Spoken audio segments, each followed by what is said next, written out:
Air dalam kehidupan adalah kebutuhan pokok yang tidak tergantikan oleh zat lain. Air sebagai sumber kehidupan dasar makhluk hidup, di mana ada air, disitulah ada harapan kehidupan. Di negara-negara berkembang termasuk Indonesia, pencemaran badan air sebagian besar bersumber dari air limbah domestik. Pencemaran tersebut disebabkan oleh kesadaran masyarakat untuk hidup bersih dan sehat masih relatif rendah. Air limbah domestik adalah air limbah yang berasal dari usaha atau kegiatan permukiman, rumah makan, perkantoran, perniagaan, apartemen, dan asrama. Sebagian besar masyarakat masih membuang air limbah domestik dari kegiatan mandi, cuci, dan kakus begitu saja ke dalam drainase atau saluran air atau ke badan air. Oke teman-teman, untuk mata kuliah sistem penyaluran air limbah ini kita fokus pada penyaluran air limbah domestik ya, dimana saat ini kita memasuki minggu setelah UTS, dan minggu setelah UTS ini kita fokus pada bagaimana perancangan sistem penyaluran air limbah tersebut gitu. Nah, kita akan bagi pokok bahasan setelah UTS ini menjadi 3 bahan kajian, 3 pokok bahasan. Yang pertama, konsep dasar tahapan perencanaan sistem penyaluran air limbah. Kemudian kita lanjutkan pada perencanaan subsistem pelayanan dan subsistem pengumpulan. Dan terakhir ini adalah bagaimana kita merancang atau menghitung suatu jaringan perpipaan air limbah domestik kita nantinya. Ini goalnya nanti ya. Nah, di pokok bahasan yang pertama, ini kita akan belajar tentang konsep dasar ya, dan konsep dasar sendiri ada beberapa sub pokok bahasan, diantaranya nanti mungkin akan kita bahas sedikit pendahuluan, kemudian prinsip pengaliran dalam perpipaan, dan juga perhitungan timbulan air limbah, baik itu debit rata-rata air limbah maupun debit total. Nah, ini sepertinya untuk pokok bahasan pertama ini sudah disinggung di sebelum UTS, namun ini sifatnya mengingatkan ya, jadi mungkin selain mengingatkan juga mungkin kita akan menyamakan persepsi gitu ya, supaya saat mendesain nanti tidak ada miskomunikasi atau kebingungan dalam merancang sistem penyaluran air limbah kita nanti.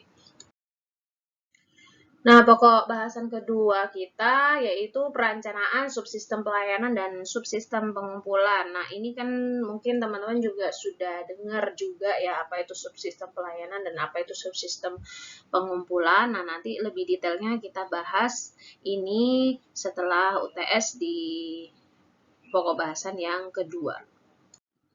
Oke, selanjutnya untuk pokok bahasan yang ketiga, ini masalah jaringan perpipaannya. Jadi nanti bagaimana kita merancang suatu sistem perpipaan untuk penyaluran air limbah ini dengan beberapa metode ya. Ada perencanaan menggunakan pipa aliran gravitasi, ada pakai bertekanan, terus kemudian juga di sini kita belajar bagaimana menentukan tata letak sistem jaringan perpipaan. Ya, ini biasanya terkait dengan nanti merencanakan dari satu daerah ke daerah lain, karena sistem penyaluran air limbah ini kan melayani berbagai tempat. Misalnya kita membuat sistem penyaluran air limbah Kota Batam gitu ya.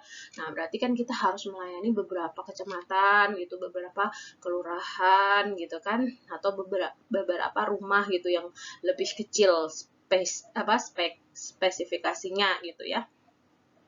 Kemudian nantinya juga kita akan belajar bagaimana menentukan material pipa, cocoknya pakai bahan apa pipanya, PVC kah atau HDPE kah dan lain sebagainya ya. Dan nanti mungkin selain bahan dari pipa, kita juga belajar menentukan berapa diameter pipa yang dibutuhkan untuk melayani suatu daerah tersebut. Seperti itu. Oke, kita langsung masuk ke pokok bahasan pertama kita ya, yaitu tentang konsep dasar tahapan perencanaan sistem penyaluran air limbah. Pertama-tama kita harus tahu dulu tahapan secara umumnya ya. Tahapan secara umum ini sebenarnya meliputi tahapan perencanaan subsistem pelayanan dan juga tahapan subsistem pengumpulan. Namun baik pelayanan maupun pengumpulan ini sebenarnya metode yang digunakan sama. Sehingga untuk tahapan subsistem pelayanan dan tahapan subsistem pengumpulan ini ya relatif sama cara-caranya. Cuman ya mungkin berbeda dari segi debit air limbah yang mau kita olah. Karena untuk subsistem pelayanan ini biasanya kan dari pekarangan rumah ya. Maksudnya dari jaringan perpipaan yang ada di pekarangan rumah. Nah, jadi dimensinya mungkin akan lebih kecil hasil perhitungan dimensi pipanya. Nah, tapi kalau subsistem pengumpulan karena ini adalah gabungan dari beberapa subsistem pelayanan, maka dimensinya akan lebih besar dibanding dengan dimensi pipa di subsistem pelayanan. Nah, oke. Yang pertama, untuk tahapannya kita perlu menentukan daerah pelayanan. Nah, daerah pelayanan ini misalnya tadi saya contohkan kita mau membangun sistem penyaluran air limbah di Kota Batam ya. Biasanya Kota Batam ini mempunyai target pemerintahnya. Pemerintahnya memiliki target mau melayani 80% penduduk Kota Batam gitu ya. Ya, jadi dia harus menentukan prioritas daerah mana yang bisa dia layani gitu.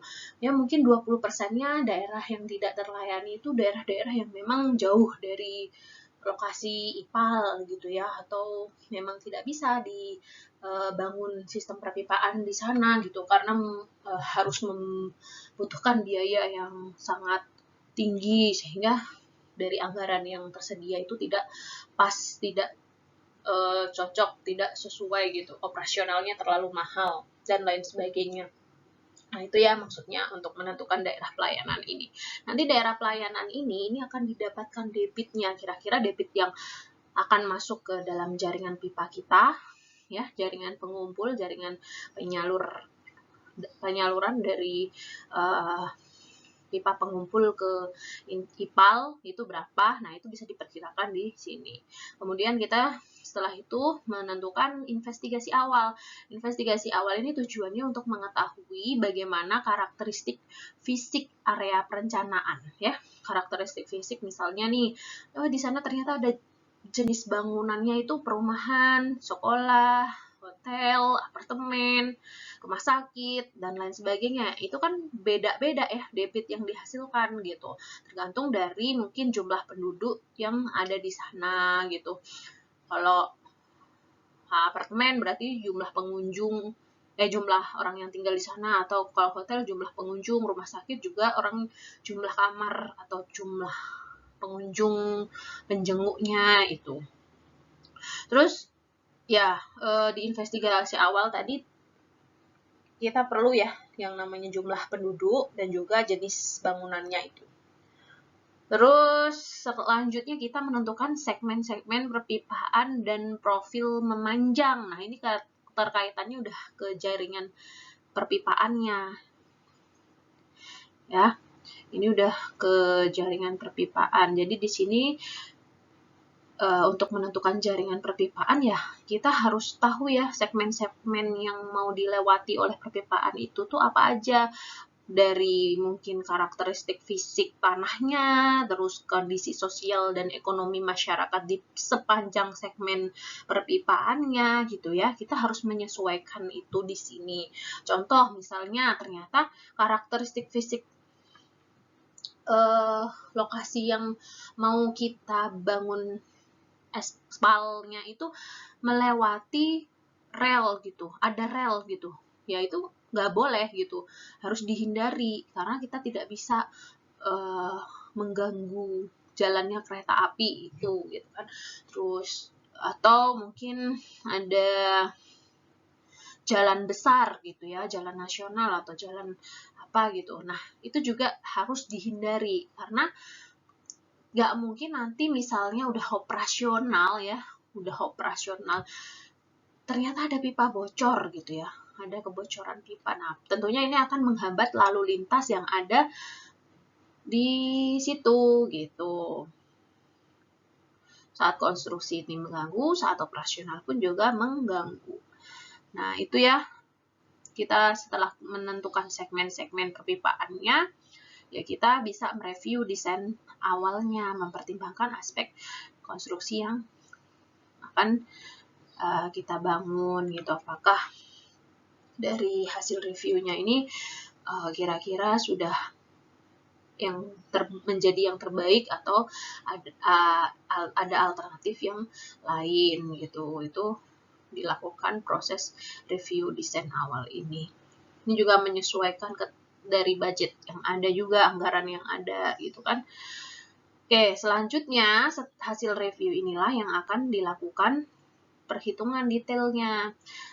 Jadi yang terbaik ya, hasil review nanti yang terbaik ini yang akan kita hitung detail dimensi dan hidrolikanya. Hidrolika ini berkaitan dengan alirannya, sistem perpipaannya. Misalnya, apakah sistem aliran ini cukup dialirkan secara gravitasi ataukah perlu sistem pemompaan juga gitu ya, karena dari topografi tanahnya memang mengharuskan harus ada pompa di sana gitu. Nah, ini perlunya kita melakukan perhitungan detail baik itu dari dimensi yang kita gunakan maupun dari hidrolikanya. Nah, setelah dapat dimensi dan hidrolikanya, kita bisa melakukan ini gambar detail bangunan utama dan pendukung. Jadi nanti bagaimana jaringan perpipaannya, apakah cukup dialirkan dengan gravitasi ataukah harus dialirkan secara menggunakan pompa gitu. Nah, ini yang harus digambar di tahapan ini ya. Terus juga detail perpipaannya gitu, dan juga detail bangunan pompanya gitu. Kalau perpipaannya berarti berapa dimensinya ya, diameternya. Terus kalau sistem pemompaan nanti ya seperti apa, itu ada sendiri detailnya. Selanjutnya kita masuk pada prinsip pengaliran dalam perpipaan. Jadi tadi seperti yang saya sampaikan di awal, untuk prinsip pengaliran ini dibagi menjadi dua, ada yang berdasarkan gravitasi dan juga ada yang berdasarkan pipa aliran bertekanan. Nah, kalau untuk pipa aliran gravitasi, ini variabel penting yang harus kita ketahui itu adalah kemiringan pipanya ya. Ini hanya mengandalkan dari kemiringan pipanya. Kemiringan pipa itu didapat dari tinggi selisih pipa ujung sama ujung dibagi dengan panjang pipanya. Itu kemiringan pipa. Semakin nilai kemiringannya semakin besar, maka tentunya bisa mengalirkan air yang semakin kencang gitu kan logikanya. Sedangkan untuk pipa aliran bertekanan ini kita bisa lihat dari beda tekan antara titik awal pipa sama titik akhir pipa gitu. Mungkin kalau dilihat ini miring gini, artinya ini pasti bisa mengalir ya. Tapi kalau misalnya debit yang ada itu tidak cukup untuk mengisi semua pipa, artinya misalnya air mengalir itu sampai sini aja ya. Kalau ternyata beda tekannya itu tidak sebesar dia bisa mengalirkan hingga ke ujung, ya tentunya akan menjadi masalah. Misalnya airnya itu akan stay lama di sistem perpipaannya gitu ya. Maka dari itu untuk pipa bertekanan ini ya kita butuh pompa untuk mengalirkannya supaya beda tekan antara di titik 1 dan titik 2 ini bisa tetap mengalirkan air limbah kita ke IPAL nantinya. Masih ingat di mekanika fluida ya, mata kuliah sebelumnya, bahwa sebenarnya untuk secara energi potensial ya, energi potensial ini dari P1 dan P2 tentunya akan lebih tinggi P1 ya, karena ini berdasarkan ketinggiannya, rho GH misalnya ya. Rho GH artinya rho itu massa jenis, G itu gravitasi, hanya ketinggian. Maka hasilnya akan lebih tinggi di P1 dibanding dengan P2. Namun di dalam pipa ini kita juga kan ada kekasaran pipa ya, kekasaran pipa yang menyebabkan adanya kehilangan tekanan. Ya, jadi kalau misalnya kehilangan tekannya ini besar, pipanya yang digunakan pipanya jenis pipa yang kasar nih misalnya, jadi kehilangan tekannya besar. Nah, kalau kehilangan tekan besar maka dia tidak bisa mengalirkan secara maksimal gitu ya. Makanya dari itu mungkin dalam kasus tertentu dia butuh sistem aliran bertekanan itu dengan menyediakan suatu pompa. Tapi ya secara keseluruhan ya lebih baik ya kita berusaha sebisa mungkin menggunakan sistem aliran gravitasi dibandingkan sistem aliran bertekanan, karena untuk operasionalnya juga lebih murah gravitasi dibanding untuk operasional aliran bertekanan. Selanjutnya untuk pipa aliran gravitasi sendiri ini dibedakan menjadi dua jenis, ada yang penuh ya. Penuh ini artinya dia aliran gravitasi, pipanya terisi full dengan air. Kalau aliran gravitasi parsial ini terisi sebagian. Dan biasanya untuk sistem penyaluran air limbah kita menggunakan ini aliran gravitasi parsial, dan ini terisinya maksimal kita harus batasi 80% dari diameter pipanya. Nah, untuk gravitasi sendiri di sini untuk kemiringan pipa itu kan bergantung dari untuk nilai kemiringannya itu bergantung dari si pipa tersebut, kemiringan pipa tersebut. Ini juga tergantung dari kemiringan pipa tersebut. Nah, yang membedakan itu adalah jari-jari hidrolisnya. Kalau ini jari-jari hidrolisnya full itu dapatnya dari diameter per 4 ya. Kalau untuk yang gravitasi parsial, jari-jari hidrolisnya yang kena airnya aja. Nah, gimana caranya ngitungnya? Luas penampang parsial dibagi dengan keliling basah parsial. Nah, terus bedanya ini sama ini ya, jadi untuk aliran gravitasi penuh itu belum tentu bertekanan. Artinya kalau aliran gravitasi penuh itu, ya dia akan mengalir aja airnya. Tapi dia tidak menekan ke pipanya. Nah, kalau ini aliran bertekanan, dia penuh ini, tapi masih ada air yang akan menekan si pipa gitu. Bedanya itu. Jadi penuh itu belum tentu bertekanan. Jadi hanya gravitasi. Kecuali kalau dia menekan, nah, artinya kalau menekan ya misalnya kita pasang ini ya, suatu tabung kecil di atasnya, dia akan airnya akan keluar. Dan untuk mencari kemiringan ini bukan berdasarkan kemiringan pipa, melainkan berdasarkan H dan L-nya. H itu adalah beda tekan antara si titik ini dan titik ini, kemudian dibagi dengan panjang pipanya. Panjang pipanya bisa dilihat dari titik ini ya, ini ke sini. Untuk jari-jari hidrolisnya sama ya, D per 4, karena yang dihitung adalah fullnya ini. Jari-jari pipa yang terkena oleh air. Oke, itu aja penjelasan saya di video kali ini. Terima kasih semuanya. Sampai jumpa di video selanjutnya.